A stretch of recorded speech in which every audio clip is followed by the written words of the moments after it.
Hi, my name is Aurelio Torres. I live in East Hampton, New York for the last 20-odd-something years. I've been painting and sculpting out here ever since. I'm originally from Uruguay, Montevideo. It's a seaside city on the Rio de la Plata, across from the capital of Buenos Aires. I came here to the United States as a young boy with my family to seek asylum from the military coups occurring throughout the South America, Chile, Uruguay, Argentina. We settled in New York City with my brothers and sisters and with the family, and started a new life here. My father was a painter. He was represented by various galleries in New York City, and we grew up in a life of art in an art studio, where my father worked mostly on large figurative works. So we were exposed to his wonderful paintings, and met all the. We were constantly meeting the models that were sitting for my father for these large canvases, and unfortunately he passed away at an early age, at 51, just at the cusp of his career. And I was around 12 years old, I believe, or younger, when he passed away. But I think he left a good imprint of art. So what inspires me in my current work is pretty obvious. I'm always pursuing to represent the shapes, the feeling of naval vessels, ships, sailing, the ocean. It's very important to my existence. When we were kids, we traveled by ship to get to this country. It took about a month, and I think that made a big impression on my life. Also, always being in a port city such as Montevideo, where I was born, or in New York City. Now living out here in East Hampton, I become an avid sailor, windsurfer, more to the point, but always partaking, always wanting to be out on the water. A very familiar material for me is wood, and I find it very satisfying to sculpt wood. I don't like to go out and purchase wood, just the typical lumber that's available, but I like to scout construction sites or dumpsters at the lumber yards out here.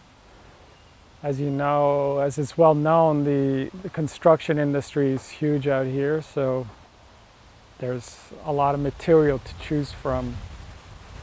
Different wood composites, different species, and it's always challenging to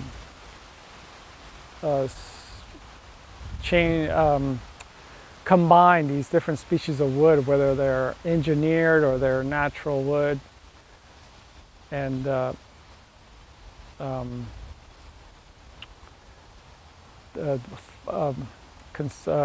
whether different textures make sculptures where it includes different textures and species of wood. So also other materials where I started to delve into are foam. Well, I find a lot of foam sometimes at dumpsters or being discarded. And this foam I use to sculpt as well, and to adopt the technique of when you construct surfboards where it's foam and then epoxy around it. Foam becomes more, it's easy sculpted and it lasts longer to the elements than woods. So I'm starting to use that medium. And also painting is also something I do. I have to continue having my my eyes trained. So I always have to paint from nature, whether it's a portrait or it's a landscape, plein air. I find it's important to always keep in touch with nature, and hence that's why I live out here, to try to be amongst nature as much as possible. A lot of artists like to separate themselves from nature. I think it's very important to always have it in your consciousness. So here I mentioned working with woods, and here I have a wonderful cedar wood that I found at a dumpster in Watermill. They're really nice people there. They always let me pick, and it's amazing what they throw away. So this is a beautiful, really light cedar wood that will last considerably longer than pine if I want to use this as an exterior sculpture. And we can look at a completed sculpture. But this is the beginning. This is the part I dislike the most, is where I have to use glue, because it's a toxic compound, and I wish I didn't have to use that. But for now, this is the only technique I think works best. So after this, when this is dry and the clamps come off, I start sculpting I start chiseling the piece and forming it into a. But you can already tell that it's a kind of like a vessel. And here's one that's been glued, and it's ready to start shaping. Okay, so here we have a finished sculpture. We don't know I never know if it's actually ever finished, but this is a beautiful cedar wood that I also found, and I had to glue. You see the where it's been glued together, and then this base here, it's also made up of glued 2x4s or 2x6s. Down here it's a railroad tie. So railroad tied, I had to go out to Napeague to covertly borrow some material from Long Island Railroad. This also I found at a construction site, and this too, and it's just all, I have to see the wood first, and once I see a wood catches my, some material catches my attention, and I imagine, gee, I could do something with that. So it goes up in the pile of wood and hopefully it gets used before it rots, because I don't have anywhere to put the material I use. Okay. But this is a completed sculpture here. So the tones of the wood are very important. Some I have to paint. Others, they're just perfect. The way the tone of the wood, once it gets treated with either linseed oil or a poly coat. But yeah, these have to be darkened.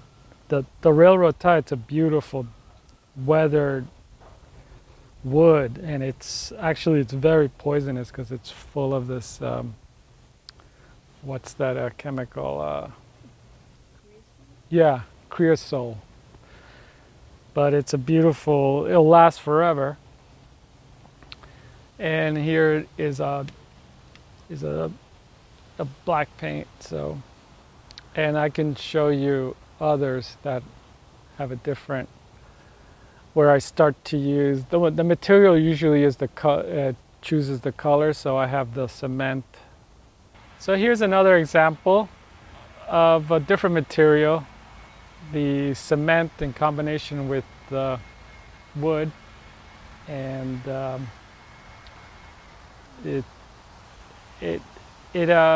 makes a wonderful contrast between the color, the different colors, but also the texture of the cement, the roughness.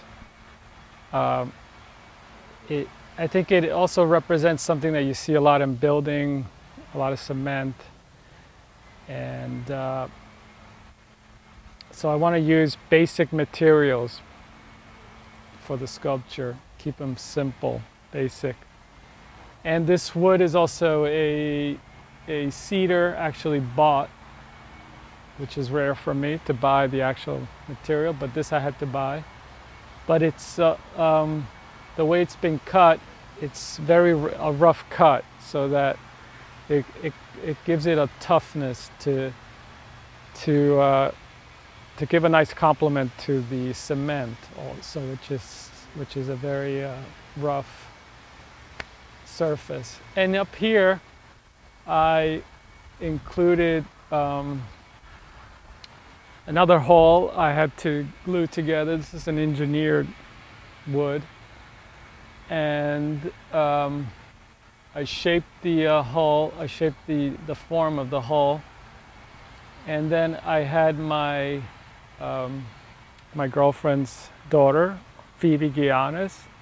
She started to paint last year, so I collaborated with her, and she was very excited about doing these drip technique painting on it. And we've done some wonderful hulls together, some wonderful sculpture combinations together. And we're now in our studio, in my studio. And what you see here, what I wanted to show, is the Gulf War series of paintings. I started calling them rotors. The helicopter is such a iconic iconic scene of war. Maybe started with Vietnam, and the helicopter was used extensively in Gulf War as well, and the Iraq War following, Afghanistan. And I started this series in 2003, I believe. But I had to revisit it because of the continuing conflict, the invasion of Iraq, that lasted another, 15 years, 10 years. And so here we are, 10 years later, and it's still going on. So it's something I have to get out of my system. I have to get it out put it on a canvas in order to process. And the materials are, it started on oil on canvas, and then as I found this new, I realized that you can paint on styrofoam, and this styrofoam I found in, again, in some various dumpster dives around East Hampton. So it gave an interesting result because of the beat up texture of the styrofoam. To me, it resembles cement and the type of cement partitions they use in Iraq on the military bases and the safe zones. So, and that's the rotor series, the Iraq War, Afghanistan invasion. Okay, so what I would like to achieve with this work is, by portraying the helicopter, which is the tool of war, which it's the most, I feel it's the most used to show the war through that tool, one of the tools of war, and the ominous shapes that they can that the helicopter takes on a canvas, especially the larger copters, which are the Chinook, which is a really old design, but they're still using it in the Navy and Air Force and to transport troops and supplies. It's widely used, and it's I think it's very interesting shape when you draw it in different perspectives, and especially the two rotor blades that work in synchronization with each other. I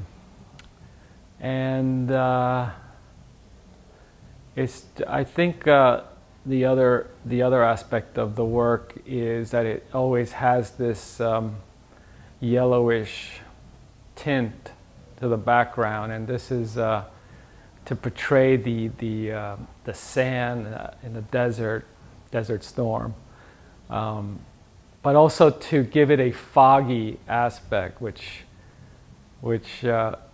I got that term fog from the fog of war, which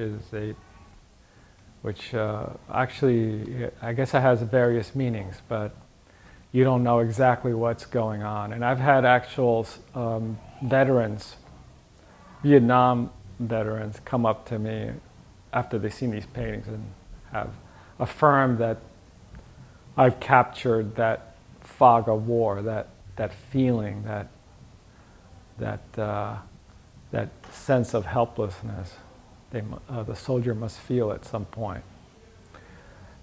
So I'd like to get that across in my work, to get that feeling out.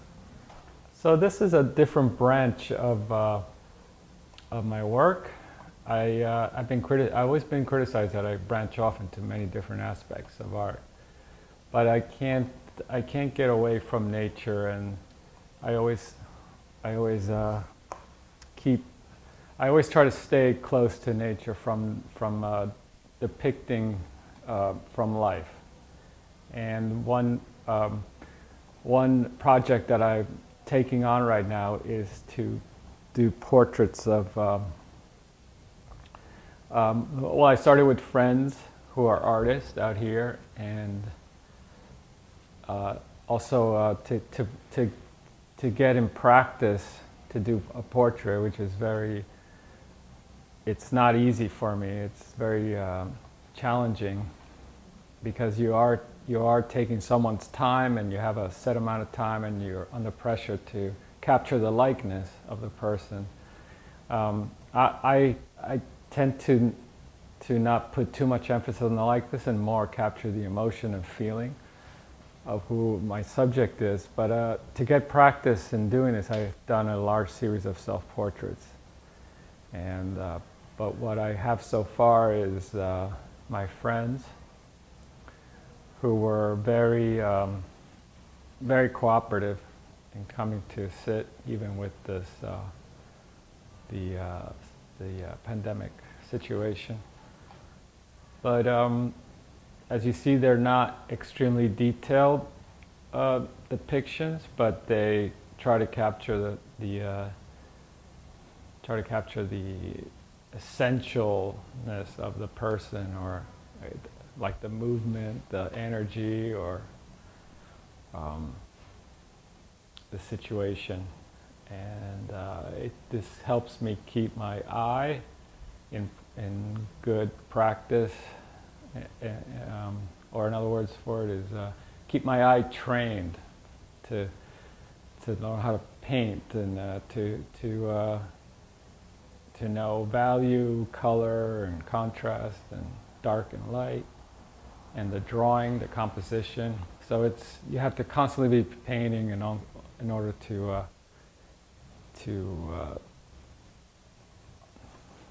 be in to produce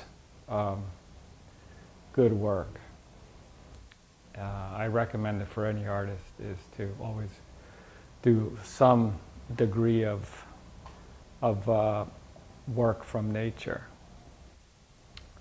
but not to imitate nature, not to overly detail, just capture the essential.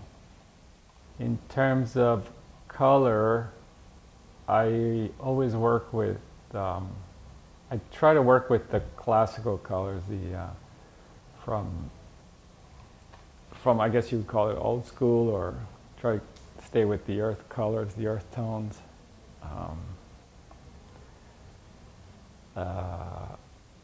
And also to have some fun, as the portrait in the center that has that bright yellow, which becomes the face mask.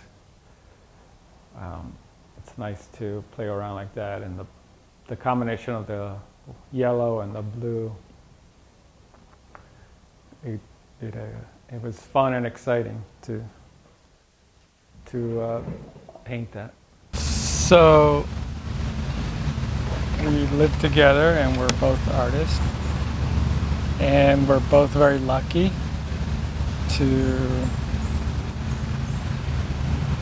we're both very fortunate that we have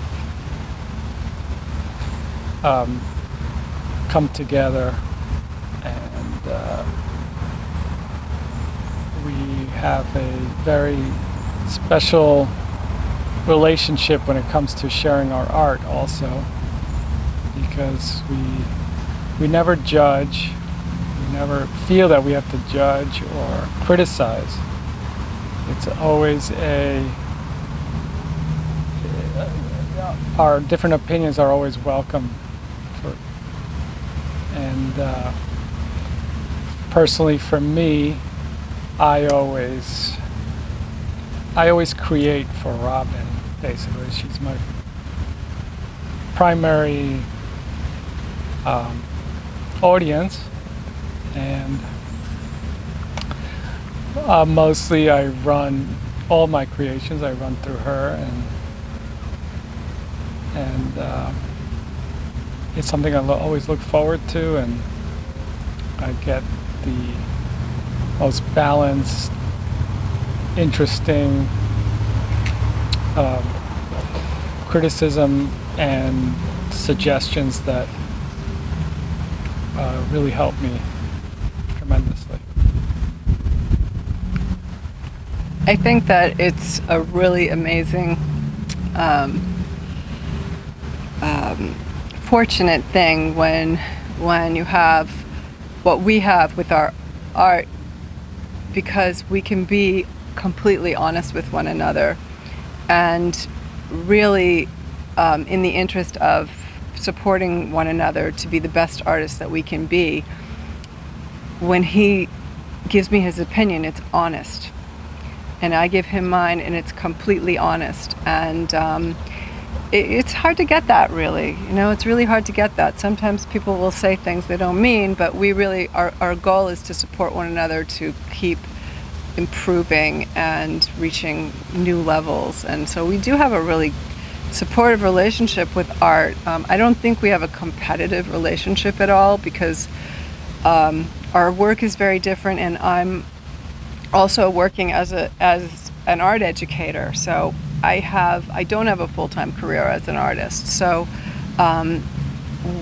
I have other interests too. So I really appreciate the perspective that Aurelio has from the point of view of a professional artist. And then sometimes I think I can help you out with silly little tips just from my educational, domain. And so it's some of the tricks I have with the kids, really, they work here too. So on all levels, it's great. And it's just it's a symbiotic relationship, I think, in terms of the art creating it. I do think so. That's one of the reasons why it's such a wonderful thing to have you in my life.